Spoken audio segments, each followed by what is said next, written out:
we are both students at Eastern Washington University. So today we're going to be just talking a little bit about phlebotomy. I'm going to tell you guys about like what happens in a lab, and we're also going to talk about like what are the responsibilities of a phlebotomist and how it can benefit you guys in the future. Okay, so lab work is something that we use to determine what's going on inside of your body. It shows like what we can learn about you going on, like not from a physical examination.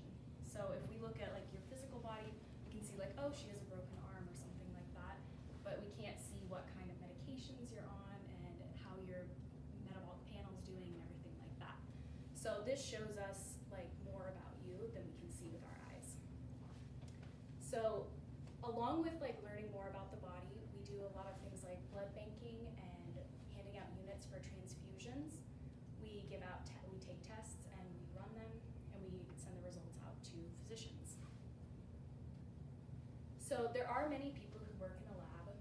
A lot of us are phlebotomists, but there's also the people that run the tests, which would be the medical laboratory technologists, the technicians, and of course the people who like test your blood for your blood type and everything like that.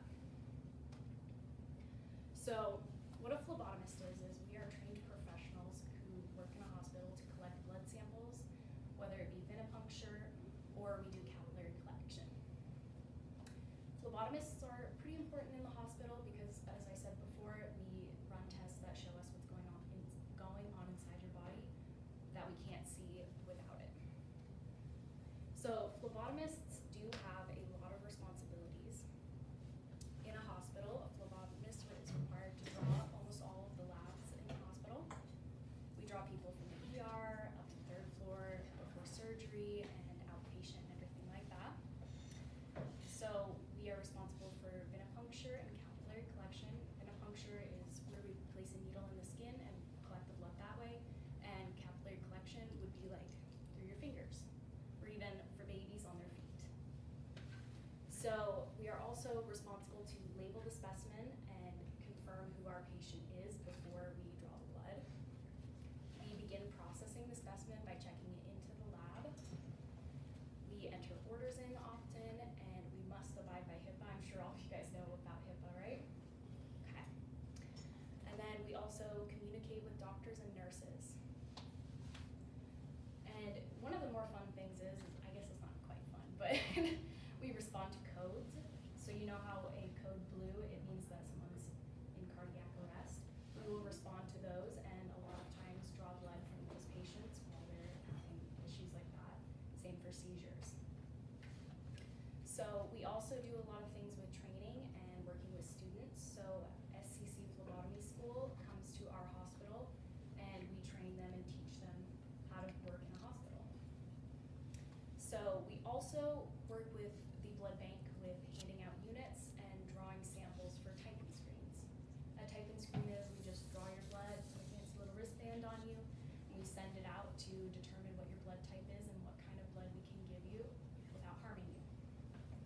We also do legal blood draws, which is where police bring in people in custody and we draw their blood, usually not using alcohol swipes, so that if they had been drinking and driving, we can determine how much they had to drink. So for like legal reasons for that.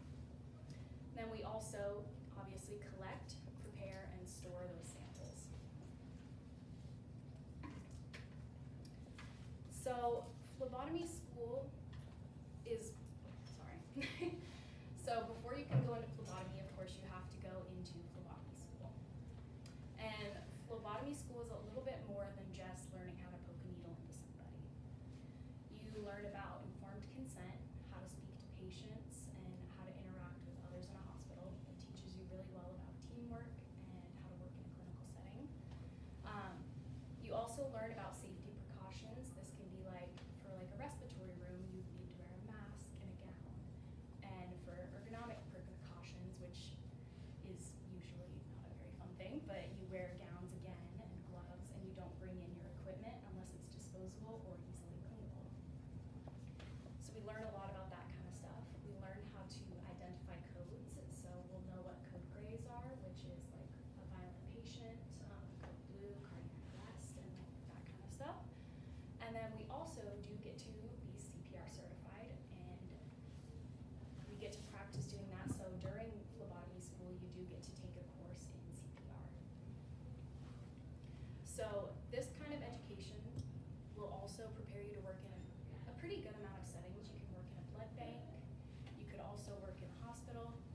outpatient or inpatient settings. Right now, we work in a hospital that has a outpatient clinic and an inpatient clinic. And we both actually work as supplemental phlebotomists, so we are able to go to school while we continue to work in the hospital. This means that we get to like choose our hours, and we get to like work sometimes outpatient, sometimes inpatient, and work different times to make it fit to our school schedules. So phlebotomy school is relatively short as well. It's about 3 to 5 months long. I went to SCC phlebotomy school. Did you go to SCC? No. Where did you go? I went to his community college where I'm from. Oh, okay. So generally most community colleges have a phlebotomy program, and you can go through those there, or there's places like Horizon, I think it's Horizon Medical Institute. Horizon Medical Institute, thank you. And they offer a pretty good range of courses with that as well. I believe Horizon Medical Institute has a longer course than SCC, but they go more into detail about anatomy and that kind of stuff, which either phlebotomy schools you go to would have that option. So my experience in phlebotomy school was a little weird because it was at the beginning of COVID. We had lectures online, but we still had clinics in person where we pretty much went around and poked everybody in our class. And we became our own little test dummies. My poor arm has been poked so many times. And then after we did like our lectures and labs, we did clinical rotations where we got to experience multiple different hospitals. So I went to Sacred Heart, Rockwood Quail Run, I think it was called, and a few other locations, and I got to kind of see what it would be like to work in different settings. And through that experience, I was able to determine that a hospital setting was more right for me than anything. Because I will admit, clinical outpatient settings are a little bit slower, but it is a good way to do it. So from phlebotomy school, you obviously get your Washington DOH medical assistant and phlebotomy license, and you also get a BSL, which is CPR and AED certified. So now we're going to talk about the thing I know Ms. Pride was really excited about us talking about. Phlebotomy is a stepping stone. So starting your clinical experience early is probably the most important advice I could ever give any of you guys. I wished I had started mine a lot sooner. I did start mine relatively early, but I really wish I would have started sooner, because for many schools you need a lot of hours before you can even apply. So in my future, I plan on going to PA school. And PA school requires over 4,000 hours of paid clinical experience. This can be like as a phlebotomist, as an EMT, and you have a lot of different options with that, but I will admit phlebotomy is a very nice and quick route, and it gives you kind of like an opening to see if medical work is right for you, because if you end up passing out while drawing blood, medical might not be the move. Kind of depends. So the other benefits to doing phlebotomy as a stepping stone is that you get to learn a lot from the people that you work with. So we work alongside doctors and nurses, CNAs, and hundreds of other specialists, and we get to see what they do and work with them and sometimes even help them out, and it's kind of fun.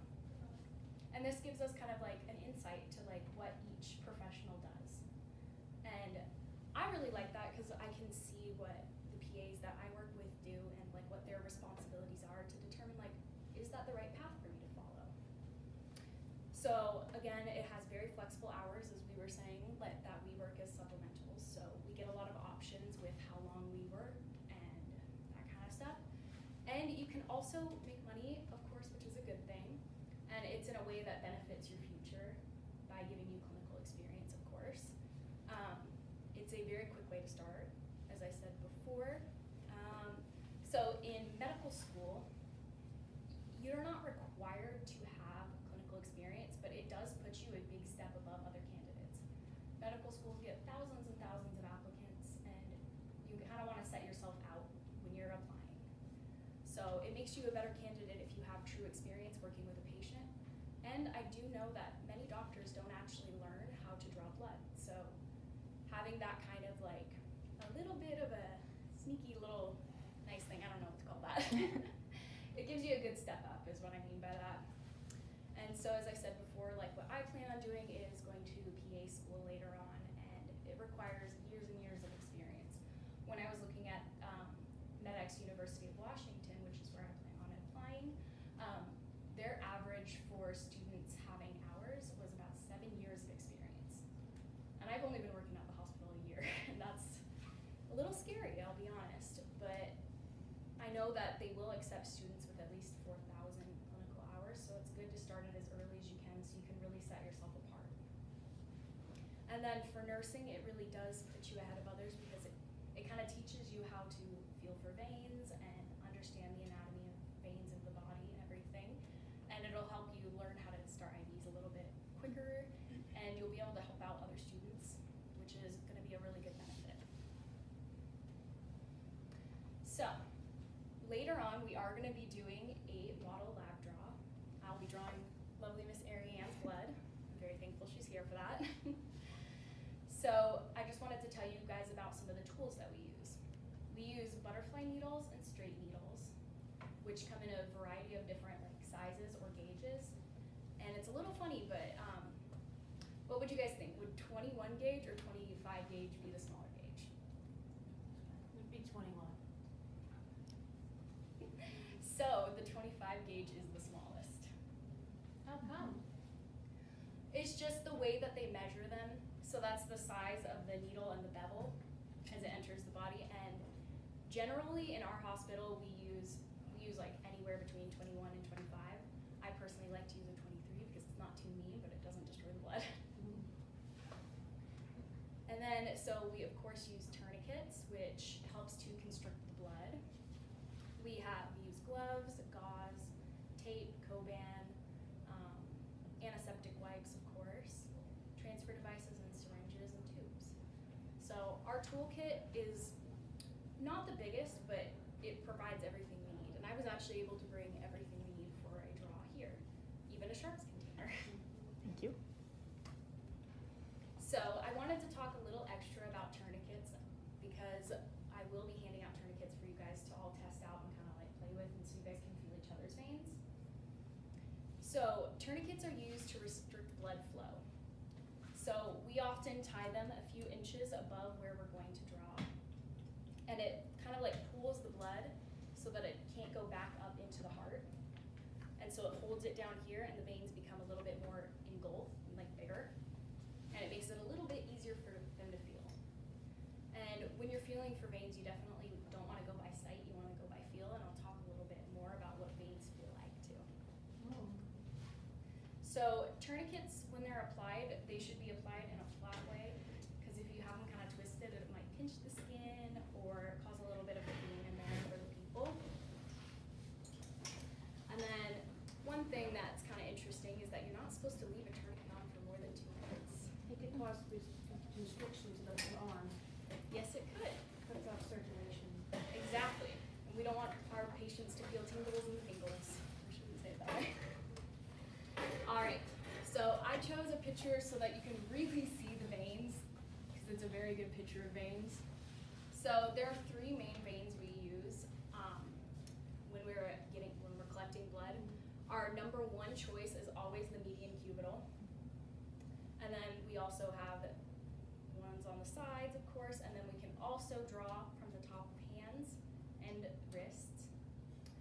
I'll be honest, in a hospital, our fair game is anywhere below the shoulder. And then with doctor's permission, we are able to draw from feet, which we will not be doing today because that's not fun. I think that that's probably the least fun draw you can do as a foot draw. Danny? Yes? I believe that when it comes to feeling people's veins, you have to be extra careful where you place the needle, because sometimes their veins can actually be deep instead of superficial. That is very, very true. And that's what the palpitation is for, is so that when you feel it, you can feel the depth, the width, and you can also find the direction that it's going so that you can figure out what kind of angle you need to enter the needle at. Once I was trying to get my blood draw, but the nurses missed my vein, so it left a bruise there, but it's gone now. But still, my veins are deep. Can anyone have deep veins? Anyone can, and everybody has different veins is what I'd say for that. Because I know, like, personally, I have not great veins. I generally get drawn out of my hands and wrists rather than up here, which generally choose to poke up in your median cubital when we can. That's not the right word. Antecubital. There we go. So we generally try to draw up here when we can, but if there's nothing there, we will look lower or in other locations until we can find a good spot to poke. Ariane, can you tell us what the weirdest spot you've ever poked was? I don't know. Probably like in their knuckle, like through their knuckle, like that. You do what you can. You gotta do what you gotta do sometimes. Yeah. And I think for me personally, my weirdest draw that I have ever had was I did draw somebody in their armpit, which is not fun for anyone and requires a lot of extra cleaning. Not to mention you have to hold in your breath and not feel disgusted. Exactly. We don't want to smell that kind of stuff. All right. So I thought I would also go over the steps of venipuncture because we will be doing it today. So the first thing we do is greet our patient. We go like, "Hi, I'm Danny. I'm from the lab." And we ask who the patient is and if they can verify their last name, birthday, and all the information we need. Then we look at our tests that we're gonna do. We make sure we wash our hands and make sure they're clean. Apply clean gloves. We put on the tourniquet. We select our site by feeling for those veins. Then we clean the site, obviously poke them. And then before we remove the needle, we make sure we take off that tourniquet. We put a little piece of gauze over the needle and take it out. And then if you're using like a butterfly, we attach a transfer device and we put it into tubes. And then if not, we use a vacutainer which pulls the blood out. Because all of our tubes already have a bit of a vacuum in them, so they can automatically pull blood into them. So that's kind of cool. It makes it a little bit easier so you don't have to like push it in any way. So I did have some like goals for everybody for this lesson. So one of them is for you guys to be able to understand and know the reason that we use tourniquets. So can anybody tell me why we use tourniquets for a blood draw? It stops the blood from going back to the heart so it pools and you get more hemoglobin. That is exactly the answer I was looking for. Fabulous, thank you. And then the other questions I was gonna ask is for you guys to, when I give you guys tourniquets, you guys will be able to tie them, of course, and which I will show you later on. And then I also was wondering, can you guys tell me some of the reasons why phlebotomy can be a good choice before you go into other clinical schools and everything? You'll have experience working with patients that have gone through medical procedures that might have needed drawing blood, or that perhaps their life was on the line. And you also have to be especially organized, because when you transfer blood, you can't give them the wrong time or else. Exactly, because we do not want to harm our patients. One of the biggest goals of working in medicine is to do no harm. So we make sure we can do whatever we can to not harm our patients. All right, so does anybody have any questions about anything that I talked about? Yes. Question, so when you're going to the schooling to be able to become like a phlebotomist, can like any average Joe just walk into the place and say, I want to become a phlebotomist, or how do you? So I think the most you need is to be 18 and have a high school diploma. That's about it. So pretty much anyone can become a phlebotomist if they want to be. As long as you don't faint at the sight of blood. That's true. We did have a few of those in my class, and they did not make it through. Personally, I can handle blood in a medical way, but not a gory slasher way. I agree. So It's better in a medical way. you mentioned that it's like 3 to 5 months. If you were, well, you are, when you're attending school, is there time to take the phlebotomy classes while you're at Eastern, or do you do it during summers? Like, how did you fit that in so that, I mean, in theory, they could start this when they graduate that summer? How did you kind of fit it in? So whenever I went to phlebotomy school, I was actually dual enrolled at both Spokane Falls Community College and Eastern, and I was also working at I was working at a pharmacy, and the courses are relatively like lenient on hours. So ours was, I think, like a few hours twice a week, and as long as you're decent at managing time, you can take it during classes, but you can do it in a summer and make it like that. Okay. What was your experience going to phlebotomy school, Ariane? did mine, I took a gap year before I went to college and I did mine then. But mine was only 3 months.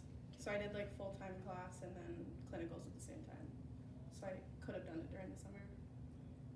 And they do have it so you could take it like early in the mornings, you can take them in the afternoons, at night, and you can, depending on which school you would choose, the hours differ.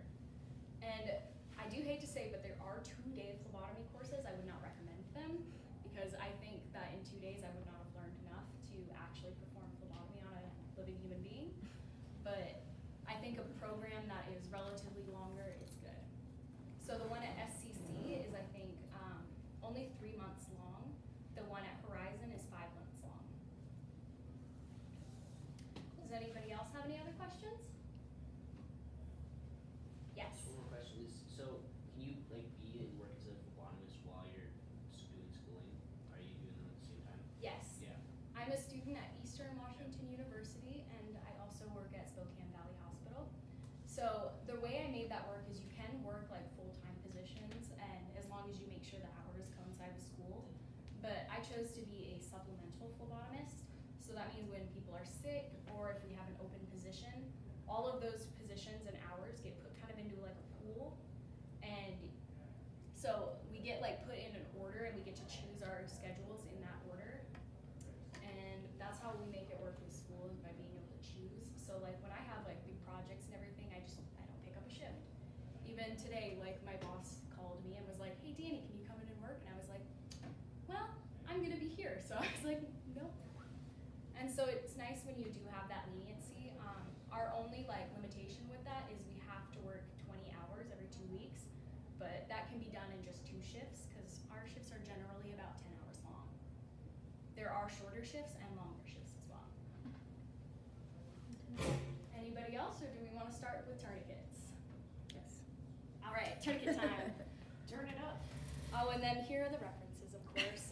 This is my mentor. He told me that I had to put him at the end of the PowerPoint or he wasn't going to be my mentor and sign my documents. So, so there he is.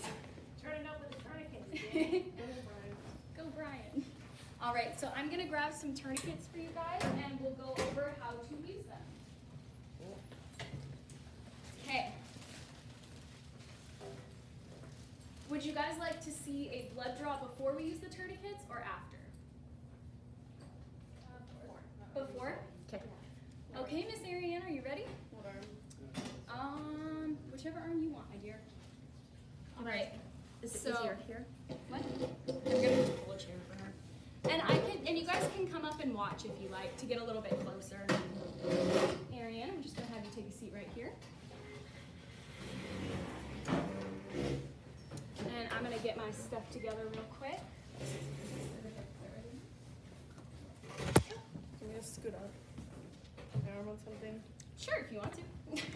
I think I've gotten used to just drawing people in Same. places.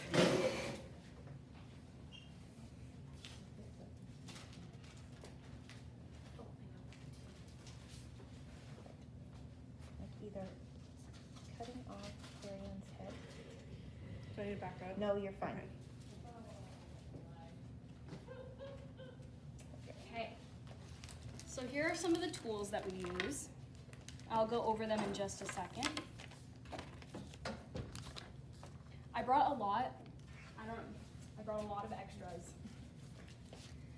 So the first thing I do is I will walk up and I will say, "Hi, Ariane, I'm Danny.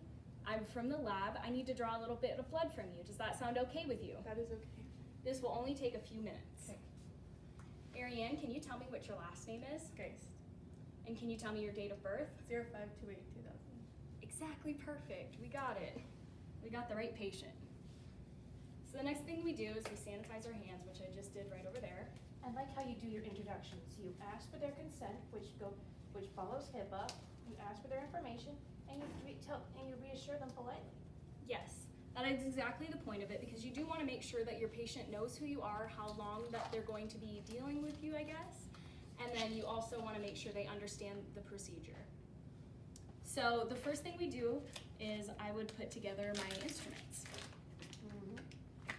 So this one right here is a butterfly needle. And I need to grab grab my sharps container, I'm sorry. And of course, we always need to have a sharps container So you can store the blood in there, right? so that we don't have any sharps just laying around or people could get poked. Because we don't want to poke people when they don't need to be poked. The only person we want to poke is Ariane. And so I'm using a butterfly in a syringe, which is only one of the techniques that we have. We get the point. And then there are two ways that we can like hold the gauze onto her, which would be tape or Coban. So I'm gonna use Coban on her because Coban's a little bit more comfortable, but tape is a little quicker too. Coban also applies more pressure, so if you bleed a lot. Sorry. All right. So for now, all we really need is to have the tourniquet. So what we're gonna do first is we're gonna feel her veins. Would you guys like to come up and feel her vein before we go into poking her? I kind of wouldn't mind. All right. Ladies and gentlemen, come on. So the vein that I probably will be poking, I can already feel it. It's right in here. Well, Do you feel how it bounces? yeah, the elasticity of our skin and the elasticity of the vein. Yes. And so we generally, when we feel for veins, we use our index finger. Because your thumb's not as good. A lot of people try to use their thumbs to feel, but that's not right. I use my middle finger. Interesting.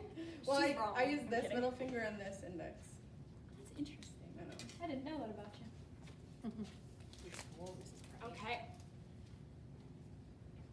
I feel like I'm like disorganized in here. And so now that I know where I want to poke on her, the next thing I'll do is I will wipe down her skin. I'm using 70% alcohol wipes on her. I'm guessing too much alcohol could harm her skin. Or what would it do? No. Not particularly. It's just this is the best for killing off the bacteria that live in our skin and making sure that we don't give her an infection when the needle's inserted or Oh, contaminate yes. our blood. Nobody wants that. I probably should have gone use my fingers to All right. And then we want that to dry, so we'll give it a few seconds to dry, and I'm just gonna put her, yeah, you can. What a wonderful assistant, right? Mm-hmm. Much better than patience. I gotta make a little jokes. Okay, so then I'm going to decap my needle, and just to ensure that I remember where I'm poking right in there, because I am wearing clean gloves. And so what I'll do is I'll say, Ariane, do you want me to warn you before I poke you? Sure. All right, Ariane, you ready? Yeah. Look at me, I'm getting nervous. It's so much different when people watch you. I know. Okay. It's different when people are watching. All right, Ariane, you ready? And small poke. And then I hold the needle while I'm pulling, and look at that, we've got blood. Not. Very So good. you can see it. So I'm taking a full 5 milliliters so that I can put it in the tubes for our 2 main general tests. So I'm going to be putting it in a green top tube and a lavender top tube. These two are the most common tests we do on people. So usually we run a CBC, which would be ran on the lavender top, and then the green top we would do like a basic metabolic panel. And just like that, our draw is complete. Good. Nice job. So in 9th grade, so my freshmen, sophomores that are in here, do you guys remember we've learned the CBC, we learned the BMP, right? This is actually part of the new first year biomed curriculum. Oh, This is really? good, yeah, Oh, what a That's good. fantastic addition. yeah, That's So new. It's giving the credit to the phlebotomist. yeah, We do a that's lot right. of work. Yes. All right. And so next I'm going to remove the needle and I'll put it back into the sharps container. So no one gets poked. Exactly, and especially because that is a dirty needle, so we don't fully know everything going on, so we gotta like make sure to keep ourselves safe. So and then it always is important to remember the order that tubes go into. For these 2 tubes, the green one will always go first because of the additives. So, and it has a vacuum on it, like in the tube itself, and it pulls the blood in without me having to push on the syringe. That's convenient. Then there's no like dripping. Exactly. It's nice. It makes it a lot less messy. And sometimes if there is a little extra, I'll just kind of push it down. And then we'll put that into the sharps container as well. And then we always have to rotate our tubes to make sure that there's no clots that are building in it. And then, of course, because we don't want anyone to think that this is someone else's blood, this is definitely Ariane's. We write her name, her date of birth, and then what time and date it was drawn on each tube. Because then we know for sure this is Ariane's blood. And so that is about it for a blood draw.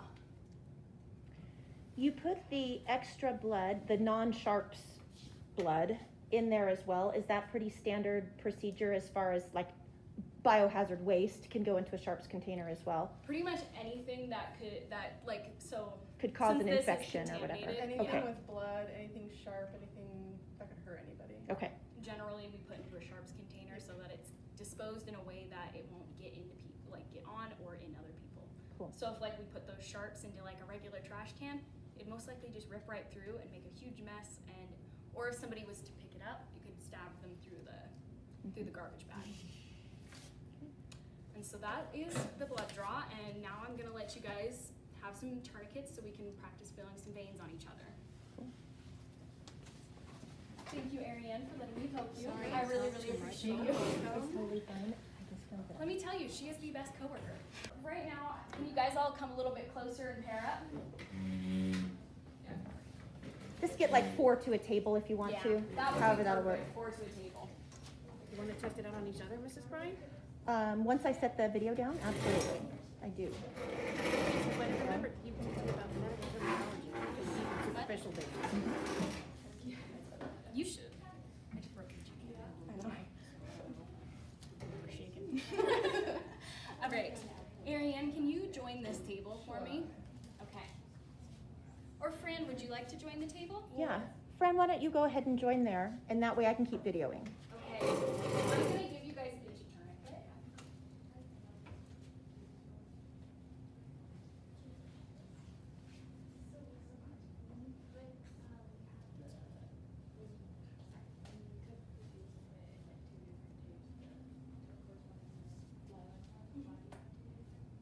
So each tube has a different additive in it.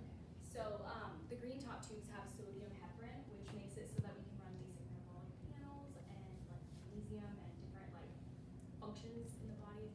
And then the lavender ones have, I can't remember which additive they have. EDTA. Oh yeah, okay, so they have EDTA, which allows us to run things like hemoglobin hematocrit tests, complete blood counts, and lots of other tests. So it's just dependent on the additive. It doesn't matter which one you like take the blood out first. So it does, because sometimes like with the additives, that they can like kind of leak into each other or like get onto the needle when you put it in. So like for these ones, we are required to do the green one first, and then the lavender, because the additives in the lavender can't mix with the additives in the green, or else it will be a messed up test and it'll show like results that are not true. And we want the most accurate test we can possibly do. Any other questions? Are you guys ready? Okay. So with tourniquet use, what? That is okay. I'm just gonna use your arm again. Poor Ariane, she's getting bullied by me. So I'll have you guys take that little rubber band off your tourniquet. You stretch it out a little bit, but not super hard, you'll break it. I've never had one break on Are you serious? I've had 2. I know. So loud. So once we have the tourniquet kind of ready, we want to apply it to our patient. So I'm just right now going to show you guys how to tie it because I kind of did it quick when we were doing the draw. So the first thing we're going to do is we're going to make sure that this tourniquet is laying flat on her arm, because if it's all twisted up, it's going to kind of dig into her skin and it's not going to be very comfortable. So the first thing we do is we get that tourniquet flat, we stretch it a little bit and we pull it. And I personally grab mine like this before I tie it. And right here, this second flap, we're gonna pull up and cross them over into like an X shape. And we'll tuck that tail that we pulled across down like this, just so it peeks through a little bit like that. So then it holds exactly how we want it to, with pressure to help cool that blood. And it's easy to release, because if you don't want it to be difficult to release while you're drawing somebody's blood. Because you do it with one hand. Well, what's the best place to do it? Like That, and the tourniquet's off. So it's like a very, very easy way to And then like if we were to do it on the wrist, so if we were doing like a hand drop, we would do almost we pretty much actually just do the exact same thing again, and do that little tuck, and then we can look at our hand veins. And having it so it's easy release makes it a lot quicker and easier for everybody. So I'm gonna kind of work with you guys and like have you guys practice on each other. I'll go table to table if you guys want to play around with it and see if you can do it.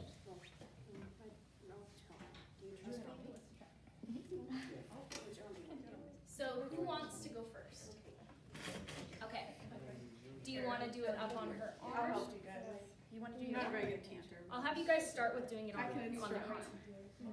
So let's do it all, kind of all together. So the first thing we do is we make sure it's flat on their arm. Yeah, You and gotta then you make like sure. cross it like you're gonna tie a shoe and then just tuck it through the top. So, and then once we're there, So yeah, get it that into one, a tuck it cross little like bit this. under. Do you see how it's crossed? Just like that. Let me see, Fran. Perfect. And then the next thing we're gonna do you see this tail up here? We're gonna tuck that in underneath. Like that. Yes. So Fran, with that, you don't want it to be tied to the knot. So I will say this is a bit loose. Perfect. Perfect so far. And But then that's you the grab perfect it and tie pull. technique. Yeah. And it just like All you need to pops do is make it a little bit tighter. Can I see what you're doing again? So cross it over. It helps if you pinch it in between that step. Slightly tighter? See? I don't know. You can do it tighter. It's hard. You don't want to tie it into a knot. Here, can I'm gonna come over and I'm gonna show you, okay? Yeah. So what we're Yeah, gonna do, good job. sorry hun, we're gonna go like this. And then if Ready, you want Fran? it to be tighter, just So like hold it like incorporate that. under, you just, We're like, gonna pinch it. You see how I have it in two different hands? Makes it a Mm-hmm. little bit easier. We're gonna grab this one. See how it's in an X? Mm-hmm. Then we're just gonna tuck that little tail in so that it pops out a little bit. Okay, You see that? can I try now? And then, bam, easy to pop off. Okay. See? Perfect, I saw it pop off just how it should. So we're kind of getting it tight now. That comes with time. As long as you're getting like the right fold in, you're doing good. Interesting. Let me see how you can do it. Yeah, we can do it. Try doing it tighter. Okay. Yeah. This cross.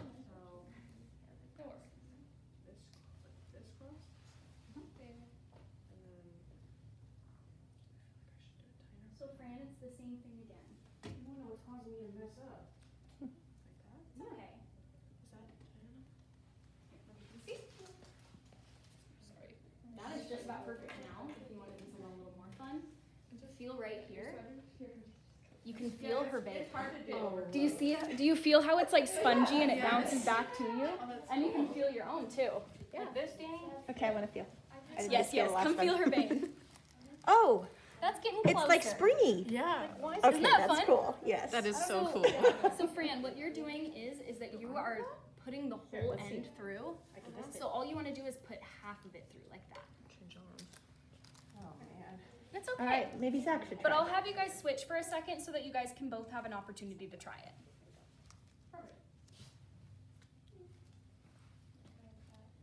You make it look so easy, Danny. Okay, Fran, can I see what you're doing? Yeah?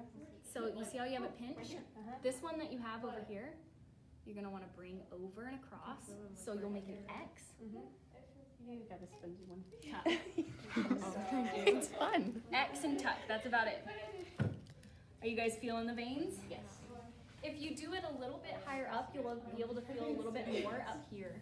You are. What's You have to get pretty tight though. for it Yeah. to actually, Right here, so you have yeah, tendons. to get your So this veins to right pop here has up. a tendon. So just try it. If not, I Yes, can. you have plenty. And Yeah, then you also you're right. have arteries.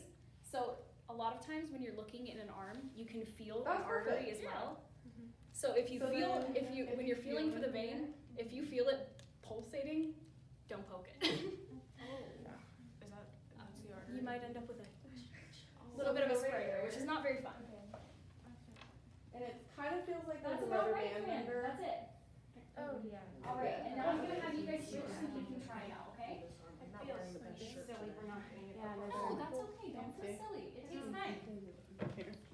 That's why you don't do a 2-day phlebotomy course. Exactly. Yeah, I see. See, you guys see why we don't do 2-day phlebotomy courses? So right there, if you feel, it kind of feels like there's like, it's like a rubber band under her skin. Yeah, so